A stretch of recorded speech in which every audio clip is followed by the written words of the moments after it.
সুস্থ জাতি গঠনে নিয়মিত ক্রীড়া চর্চা প্রয়োজন বলে মন্তব্য করেছেন বাংলাদেশ অলিম্পিক অ্যাসোসিয়েশনের সভাপতি ও সেনাবাহিনী প্রধান জেনারেল ওয়াকারুজ্জামান।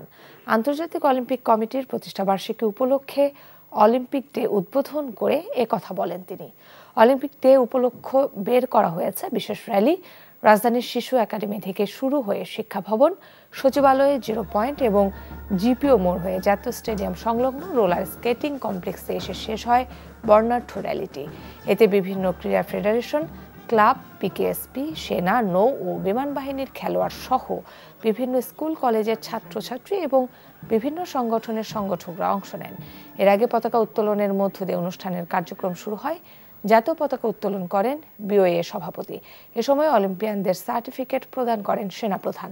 যে ফিজিক্যাল অ্যাক্টিভিটিস না করার কারণে আমাদের যে ধরনের রোগগুলো হচ্ছে, হাইপারটেনশন, ডায়াবেটিস থেকে শুরু করে বিভিন্ন ধরনের রোগে আমরা আক্রান্ত হচ্ছি, আমরা ওবেজ হয়ে যাচ্ছি।